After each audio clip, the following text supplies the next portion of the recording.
Alright, hello. I just wanted to make this quick video to illustrate one of the questions that we discussed in our last meeting, which was regarding the rotor thrust versus the wind speed, particularly the question of why does rotor thrust mean exactly what we had discussed? Is it the downwind pushing force on the rotor, which we have here, the rotor nacelle assembly on the picture here?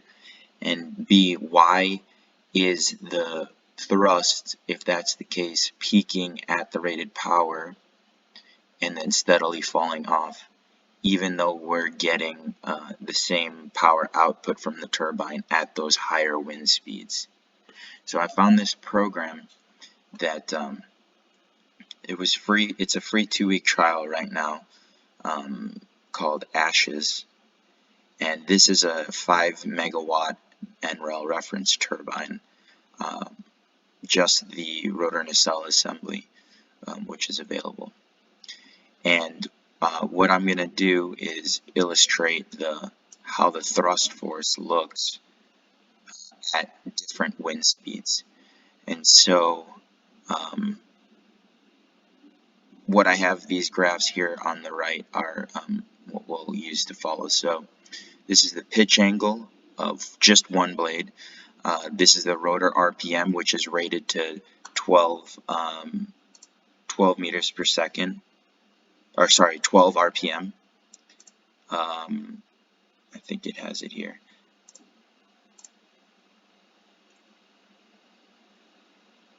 Well, it's 12 RPM.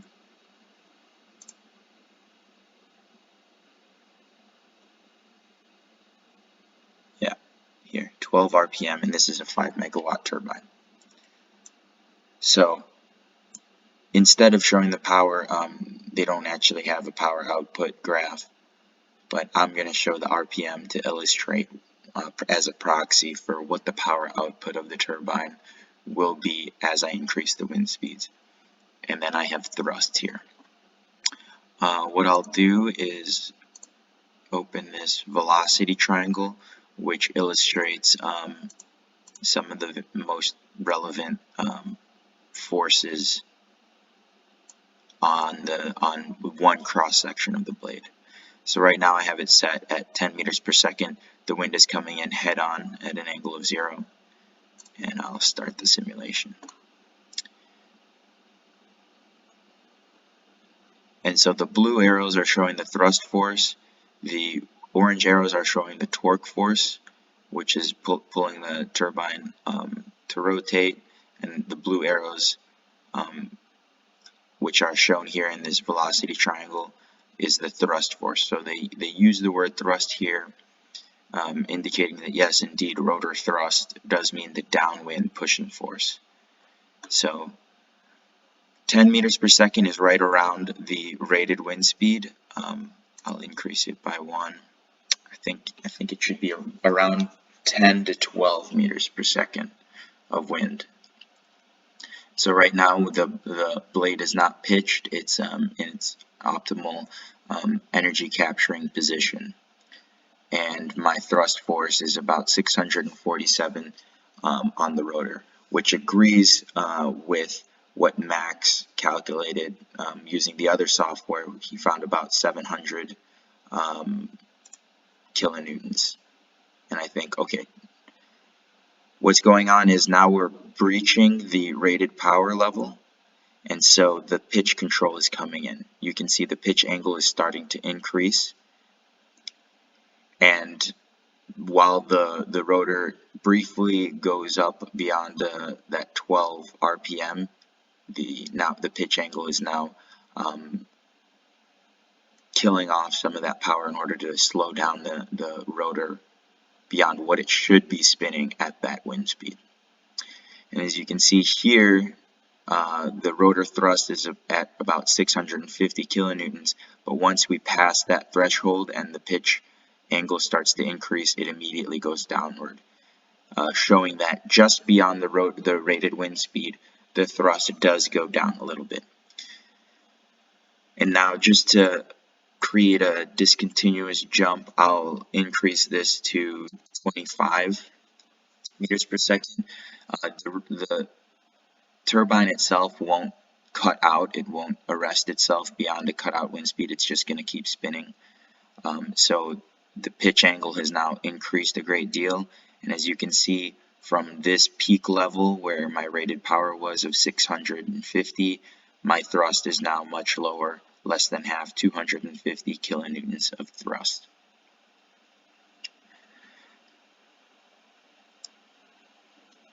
And so I'll increase it one more time to 45 meters per second.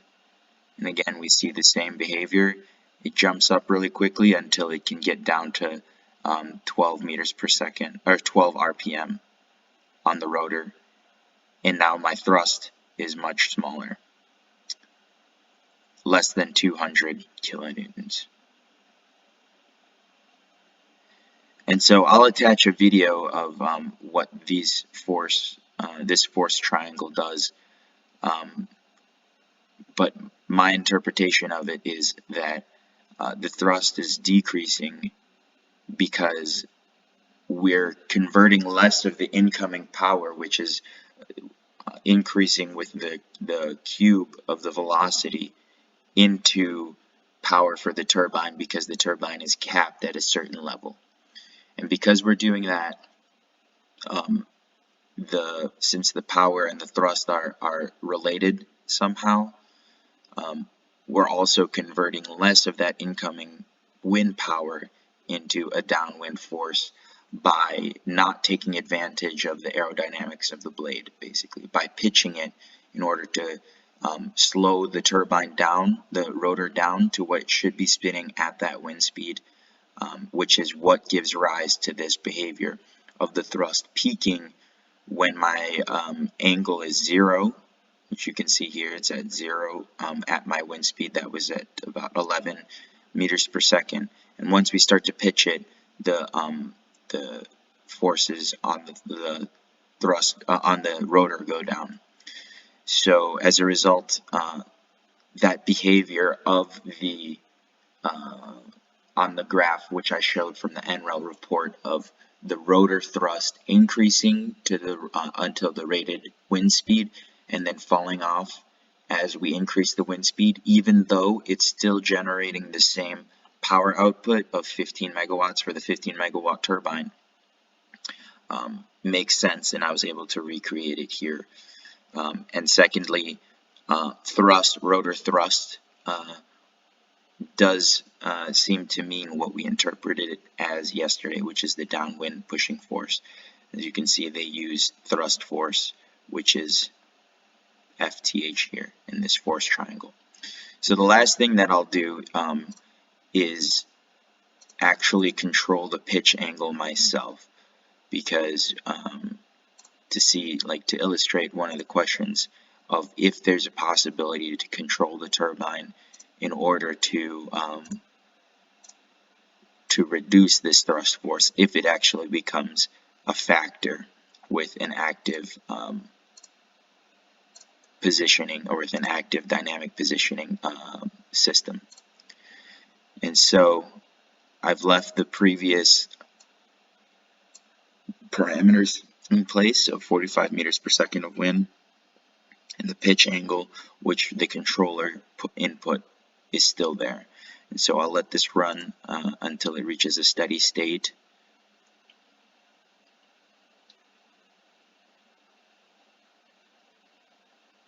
And what I'm going to do is increase the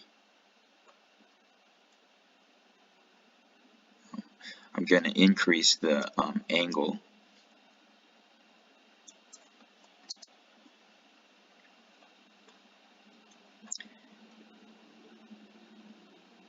to show that if we wanted to control with thrust as a parameter for the controller to take into account, it is possible to reduce that force, although as you can see, we're reducing the power output. For example, if I went down to what was the rated wind speed, and let's just try and reduce the pitch angle. Oh.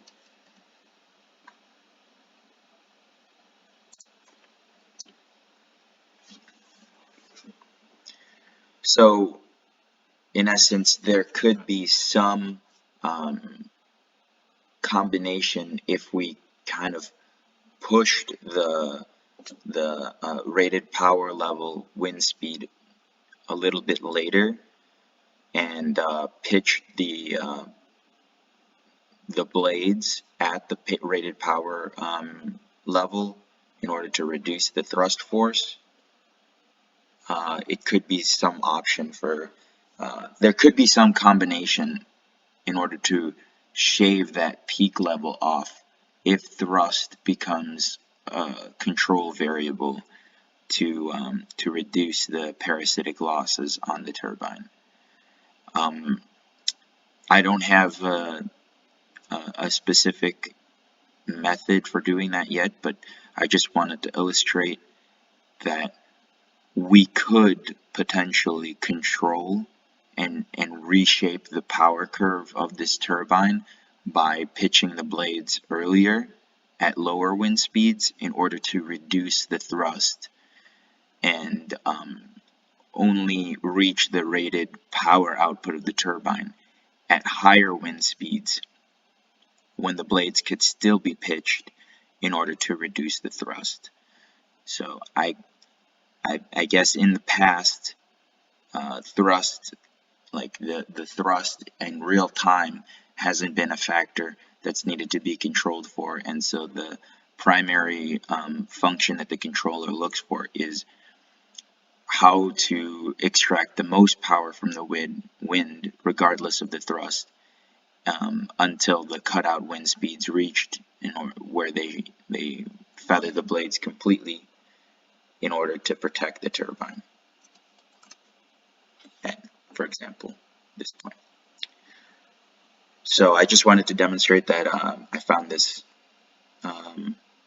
this new software, which I'm going to look a little bit deeper into, and that I answered those two questions of the behavior of the thrust increasing and then decreasing again beyond the rated wind speed, and that the meaning of thrust is indeed what we interpret it as.